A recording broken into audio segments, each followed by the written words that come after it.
Bonjour à toutes et à tous. Aujourd'hui, il s'agit du livre ou de l'ouvrage du grand écrivain Raga' an-Naqqash. Il s'agit là d'un intellectuel qui a rendez-vous avec d'autres poètes, d'autres intellectuels, hommes de littérature et qui ont marqué en fait l'histoire humaine dans son ouvrage Abaqara ou Maganin ou bien des génies et des fous. Raga' an-Naqqash, il aborde la vie et il parle d'intellectuels, comme je viens de vous le dire, de philosophes, de poètes, d'hommes de littérature, que ce soit des Égyptiens comme Naguib Mahfouz, Al-Aed, Taha Hussein, ou bien des Français, des Allemands, Tolstoï, voilà, des Russes, des Allemands. Donc voilà, il s'agit en fait d'un ouvrage très riche que nous allons essayer de découvrir aujourd'hui. Et nous avons le plaisir d'avoir avec nous aujourd'hui Madame Pakinam Kamel. Vous êtes analyste média et interprète. Oui, exactement. Bonjour. Bonjour. Voilà. Tout d'abord, j'aimerais bien qu'on jette la lumière sur l'un, voilà, des intellectuels qui ont été abordés dans ce livre. Il s'agit de Taha Hussein. Tout de suite, ce commentaire sur Taha Hussein.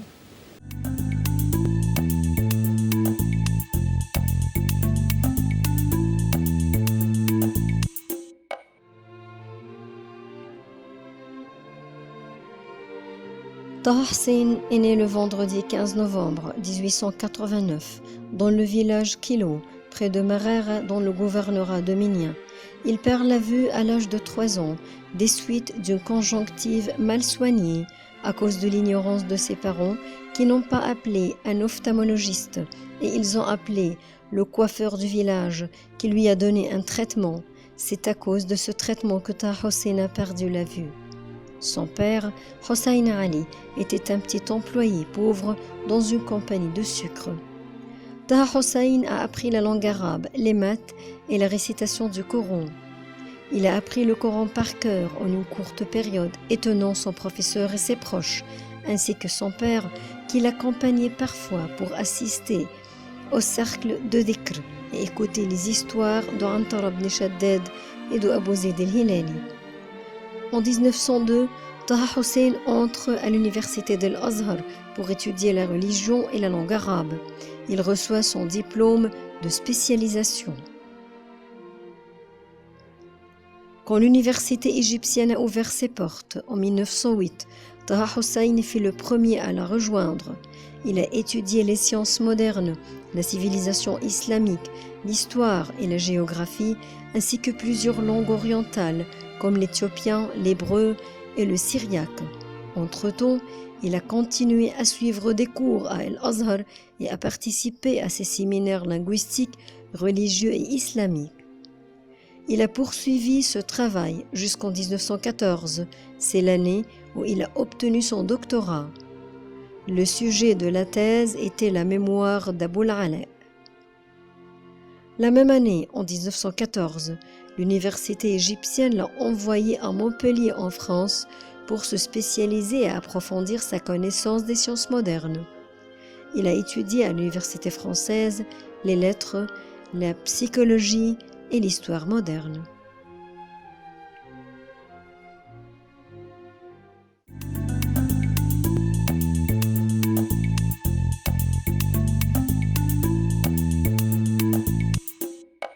Madame Pakinam Kamel, donc on parle justement de Abaqara ou Maganin. Voulez-vous bien nous introduire ce livre? Oui, en fait, le livre, l'écrivain Raga' an-Naqqash a présenté 36 personnages historiques, comme vous avez dit, intellectuels, des poètes, des philosophes. Il y a aussi des hommes de politique. Il a présenté 36 personnages, mais surtout la vie personnelle des personnages, pas les œuvres littéraires ou bien pas les situations politiques, les situations publiques, mais uniquement la vie personnelle de ces personnages. D'accord. Un regard sur le côté plutôt humain. Oui, exactement. De chacun de ces, voilà, oui, de ces visiteurs de ce livre. Oui, exactement. On va parler maintenant concernant Taha Hussein. Il a présenté la vie personnelle de Taha Hussein. mais un peu, il est contre Tahsin dans sa vie concernant son professeur Tantawi El-Gohari. En fait, Tahsin a présenté son professeur Tantawi El-Gohari dans son livre Les Jours. Il a présenté comme un homme tanquiné, un homme, son parole est ironique toujours avec les élèves, mais au contraire, l'écrivain Nagual Naqqash, il est vu que Tantawi El-Gohari a fait un très bon ouvrage, c'est Gawahir, l'interprétation du Coran en 26 parties. Il est un homme très sérieux, il est un homme génie, on peut dire. Mais l'écrivain, vu que Tahsin était un peu rebelle à propos de ce professeur en hasard et l'étude en hasard, c'est un peu rebelle, c'est pourquoi il a présenté son point de vue concernant son professeur comme ça. Alors, l'écrivain ici a présenté le point de vue concernant son professeur, que ce n'était pas comme Tahsin a présenté dans ce livre Les Jours, mais c'est comme un homme très sérieux et très fort. D'accord. Il a aussi parlé d'autres, voilà, vous l'avez mentionné, il s'agit de 36 exemples, 36 écrivains, philosophes ou hommes de politique. On peut prendre comme exemple Molière, Tolstoï, Frédéric Garcia aussi, l'espagnol. Quel a été en fait le côté qu'il a essayé de nous éclaircir un petit peu concernant ces hommes? Oui, comme j'avais vous dit, ça concerne uniquement la vie personnelle et la partie d'humanité concernant les personnages. Par exemple, comme Abbas al-Aqad, il a présenté la partie personnelle. Les gens autour de lui, par exemple, ils pensaient toujours que c'était un homme très sérieux, il ne sait pas l'amusement, bien le divertissement. Mais il a dit que c'est totalement contraire. Il était drôle, il était un homme très simple, très modeste avec les gens autour de lui. Même il a parlé concernant la relation entre l'Aqad et son chien, Bijou. C'est une relation très spéciale. Il est même décrit le chien que c'est mon ami fidèle, le bon visiteur de ma maison.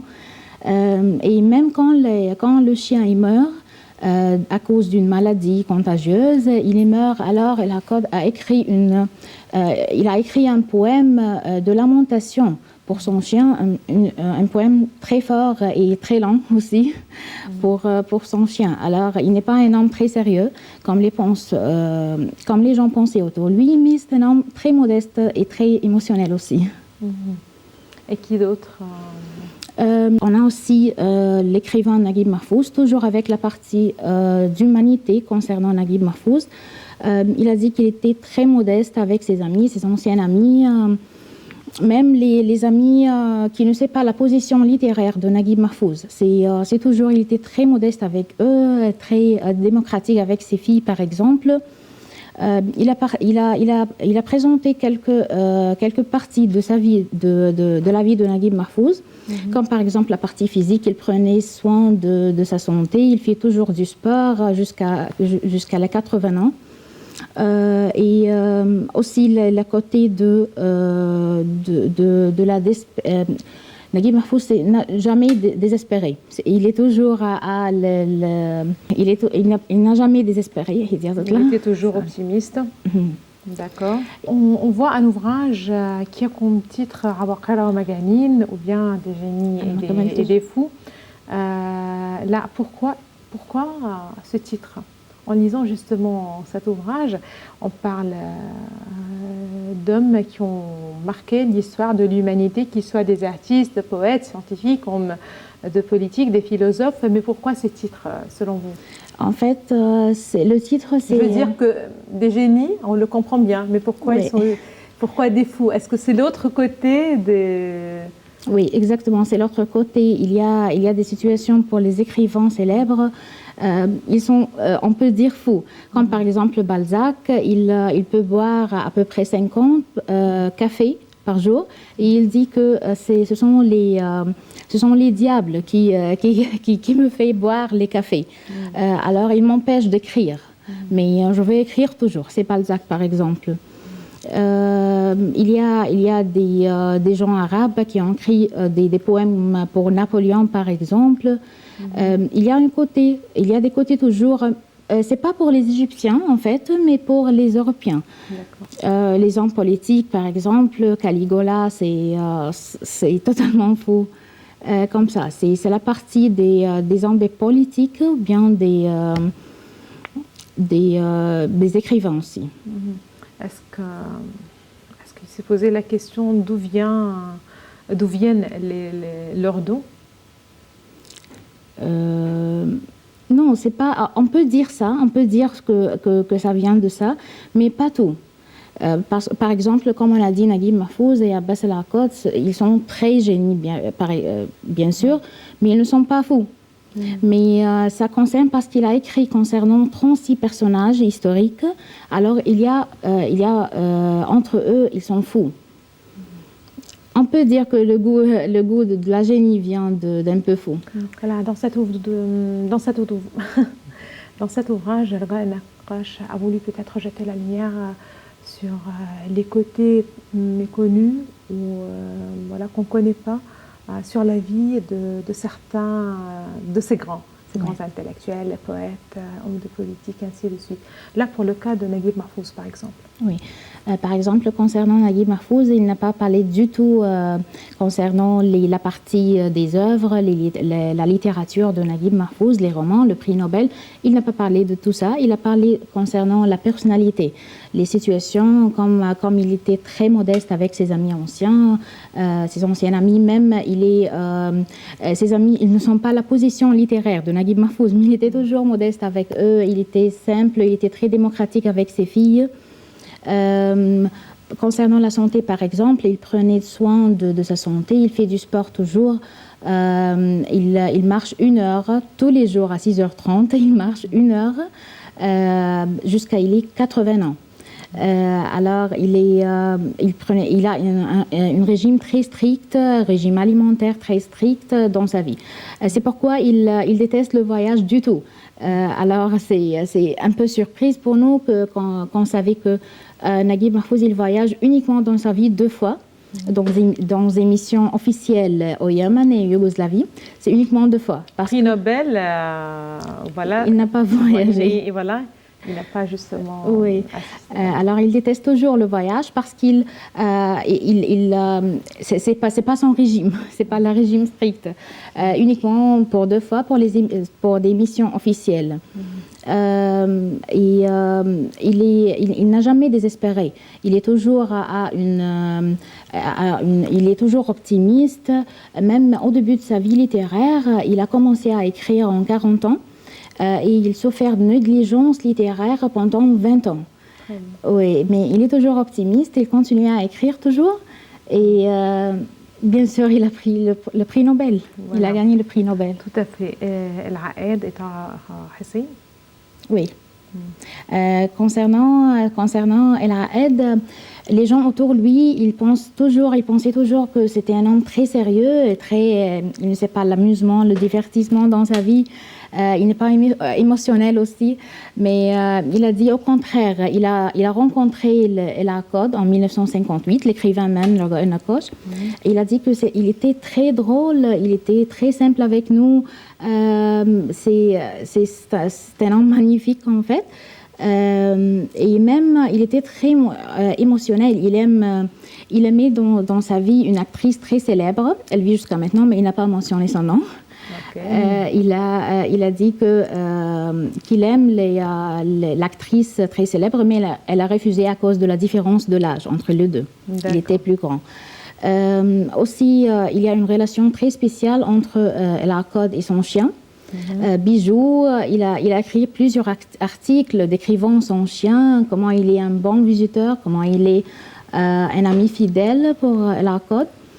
Et mais même quand son chien meurt à cause d'une maladie contagieuse, une infection, il a pris de l'Alexandrie. El Akkad a écrit un très long poème et très fort, un poème de lamentation pour son chien. D'accord. Oui, alors il était très émotionnel, il n'est pas très sérieux comme les gens autour de lui pensent. Voilà. À présent, je vous invite, Madame Pakinam et vous, Madame, Monsieur, à suivre ce commentaire sur Naguib Mahfouz, un intellectuel, un grand écrivain aussi, qui est apparu dans ce livre de Laga an-Naqash.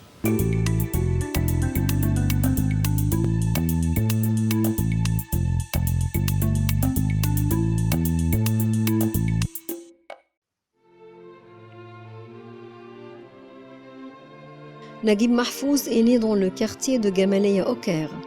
Naguib Mahfouz était le cadet de la famille et il y avait 10 ans entre lui et son frère le plus proche.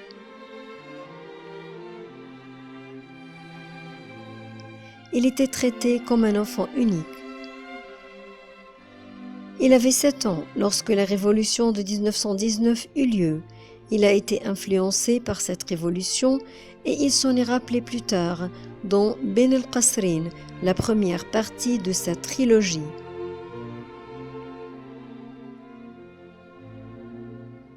Il commence ses études à l'université du Caire en 1930 et obtient un baccalauréat en philosophie. Après, il commence à préparer sa thèse de magistère sur la beauté dans la philosophie islamique, puis il change d'avis et décide de se consacrer à la littérature. Il rejoint l'administration gouvernementale et occupe le poste de secrétaire au ministère des Waqf.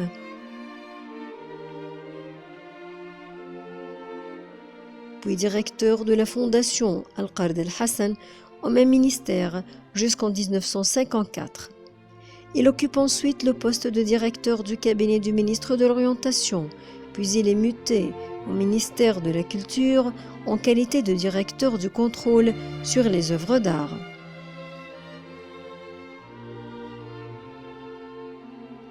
En 1960, il remplit les fonctions de directeur général au sein de la Fondation de soutien au cinéma, puis de conseiller auprès de l'Organisme général du cinéma, de la radio et de la télévision.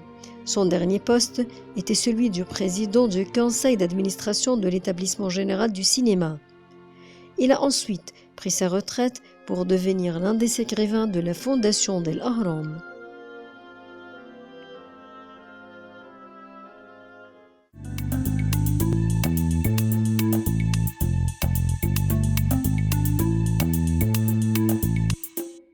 Là, on parle d'exemples, voilà, de gens qui ont eu aussi leur impact sur l'humanité. Il y avait par exemple Einstein, voilà, et il y avait des pianistes par exemple dans tous les domaines, peut-être. On a vu des gens qui ont laissé des traces sur notre vie. Encore une fois, un côté qui n'a pas été peut-être très connu pour le simple lecteur. Est-ce que pour un simple lecteur, il y avait assez d'informations, de détails sur justement ces gens avec qui peut-être nous n'avons pas eu de contact, pour certains, n'ont pas eu par exemple des ouvrages ou des poésies d'un poète très célèbre. Comment ça a été ? Oui, en fait, c'est par exemple, c'est paru dans le livre, par exemple, comme Naguib Mahfouz, il est toujours optimiste, il n'a pas désespéré. Il a souffert de négligence pendant 20 ans dans sa vie littéraire, mais il est toujours écrit, il continue toujours d'écrire. Mais après ça, il a gagné le prix Nobel. Alors, c'est un côté un peu personnel de la vie de Naguib Mahfouz, ou bien le poète Rilke, c'est le prince des poètes en Allemagne, mais il est un aimant égyptienne. Neamat lui, c'est son aimant égyptienne, il a rencontré en Suisse avant qu'il meure, mais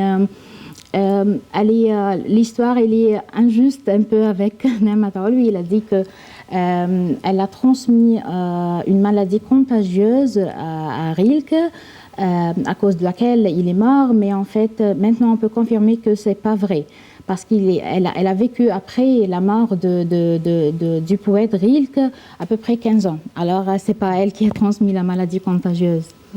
Il y a toujours des côtés et des parties qui ne sont pas très célèbres, qui ne sont pas très publiques, parce que, comme j'avais dit, c'est pas du tout la partie littéraire ou bien la partie des ouvrages, même la partie des idées philosophiques, des philosophes, c'est uniquement la vie personnelle. C'est un voyage plutôt spirituel. Oui, exactement. À travers les époques et les gens. Oui, exactement. Voilà. Quel a été aussi l'impact de l'entourage, de ces gens sur leur génie, si vous voulez bien? Oui. En fait, parce qu'ils sont 36 personnages, chacun a son impact sur l'humanité. Par exemple, les écrivains, c'est l'art, les œuvres, et les philosophes.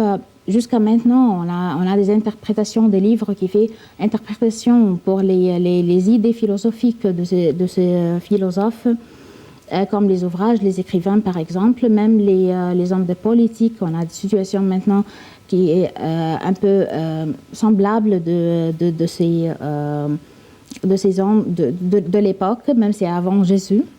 Alors, c'est toujours, il y a un très très fort impact sur notre humanité maintenant. C'est pourquoi ils sont génies, mais ils s'en foutent aussi. Très bien. Voilà. Justement, et avant de terminer, est-ce qu'il y avait un exemple qui vous a vraiment intéressé? Il y a quelques exemples, il y a plusieurs exemples. Voilà, les 36 d'ailleurs. Les 36, oui, je peux dire. Il y a quelques exemples. J'ai dit uniquement aussi, ici, aujourd'hui, je parlais concernant les Égyptiens, ou bien même le prince des poètes. Qui d'autre aux côtés de Naguib Mahfouz, Al-Aed, Taha Hussein, qui d'autre? Égyptiens, ce sont uniquement Naguib Mahfouz, Al-Aqad et Taha Hussein. C'est pour les Égyptiens. Pour l'arabe, il y a par exemple Maï Zied. Oui, il y a Maï Zied, oui, mais on peut dire qu'elle est un peu misérable à la fin de la vie. Toujours, il a parlé concernant la côté spirituel et la côté de l'amour de Maï Zied, à la fin de sa vie notamment. Mais les autres, ce sont des très anciens, ou bien, mais ce sont en Europe. Les poètes en Europe, les philosophes, les hommes de politique, ils sont tous en Europe. Même l'arabe, c'est uniquement Maï Zied, et les Égyptiens, ce sont 3 personnages. Très bien. Voilà. C'est très intéressant. Merci de nous avoir proposé ce livre. Merci, c'est ravi. Merci beaucoup à vous. Pakinam Kamel, vous êtes analyste média et interprète. Merci beaucoup à vous. Merci à Madame, vous. Monsieur, à présent, c'est notre rendez-vous avec le box-office. Tout de suite, les meilleures ventes. Et on se retrouve juste après.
Voilà, Madame, Monsieur, c'était tout pour cette édition. Merci de l'avoir suivi et à la prochaine.